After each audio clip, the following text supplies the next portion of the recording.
صباح الخير، عاملين ايه؟ يا رب تكونوا بخير. وحشتوني من الفيديو اللي فات. عارفين ان انا باكل ايه؟ باكل سلطه الراهب الرهيبه، خطيره وجميله وحلوه قوي. بس قبل ما ابدا الفيديو، عايزاكم لو لسه مشتركتوش في القناه تشتركوا وتابعوني على صفحه الفيديو آلة سيما. ويلا بقى، ومتنسوش تعملوا لايكات. ماشي؟ معانا بتنجانيه رومي، لو انت عايزه تزودي الكميه ماشي، بس انا بقى عشان الفيديو وكده يعني. تمام. جبت البتنجانية وبخرمها بالسكينة. لو عايزة بقى تحطيها على العين البوتاجاز او تشويها في الفرن ماشي، مش مشكلة. خلاص، انا ومعايا قرن فلفل رومي وقرن فلفل عادي حراق. دلوقتي خلاص البتنجانية شويتها في الفرن. نقدر بقى نطلعها القلب بتاعها بالمعلقة، وسهلة جدا. لو عندك ستريتش راب تحطيها بين الستريتش راب وتدوسي عليها تطلع كل القلب اللي بتنجانية. تمام. بس انا الصراحة ما عنديش الستريتش راب.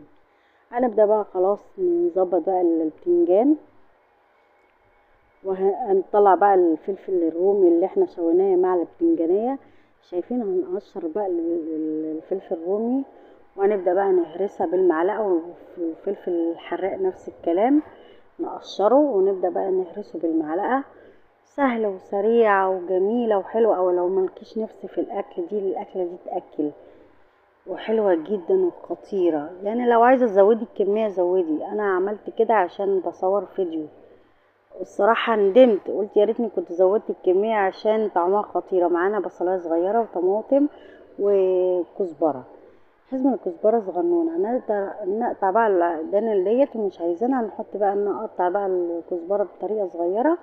لو عايزاها هي المفروض تتقطع صغير جدا ما تبانش، بس انا مقطعاها يعني حلوة يعني.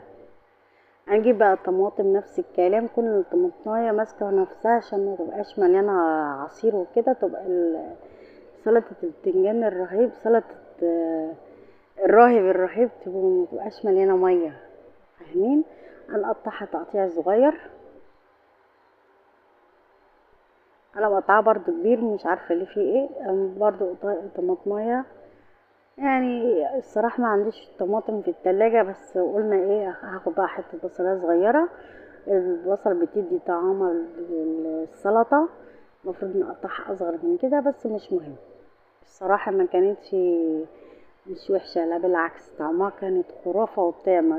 البصل بيديها تسكيرة كده. ومعانا قرن فلفل حراق سبايسي، هنقطعه صغير، مش هنحط كله، يدوب بس يدي سبايسي لسلطة البتنجان الراهب، سلطة الراهب الرهيبة. شايفين؟ هنبدأ بقى هنا عملناها زي السلطة.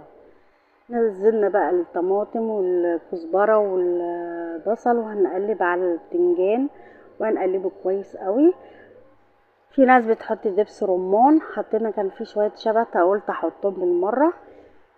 في ناس بتحط دبس الرمان او كده، بس انا ما عنديش الصراحة دبس الرمان. او ممكن انا كسلت ان انا اجيبه. ابدا. قلبنا المكونات، حطينا شويه كمون. الكمون بيدي طعامه خطيره، وشويه كزبره صغيره، وشويه ملح صغيرين. احنا هنا بنقلل في الملح والحاجه، مش عايزين يبقى الاكل كله فيه ملح زياده. لا يعني يعني بنفادي الملح. بنحط بقى ليمون، خل بدل الليمون. الليمون ملهوش روح، بيخلي الحاجه بتبوظ، انما الخل بيقعد فتره طويله لو انت حبيتي ان هو تقعديه اسبوع كده. وحطينا شويه زيت، لو في زيت زيتون ماشي، انا حاطه زيت نباتي مفيش اي حاجه. وخلاص قدمنا سلطه الراهب الرهيبه. شايفين؟ كان عندي عيش بطاوي جميل، او عيش محمص، او عيش عادي، طعمة خرافة. لو انت مالكيش نفسي تاكلي هتاكليها وتخلصيها. عارفين يعني كده؟ خطيرة ومتواضعة وحلوة. ما تنسوش بقى تعملوا لايك للفيديو. لو شايفين المحتوى مفيد ما تنسوش تعملوا لايك، تشتركوا في القناة، وتستنوا بقى الفيديوهات اللي جاية. ومع السلامة وباي باي. ويا رب يا رب يكون الفيديو خفيف وحلو قوي. باي باي. استنوا بقى الفيديوهات اللي جاية.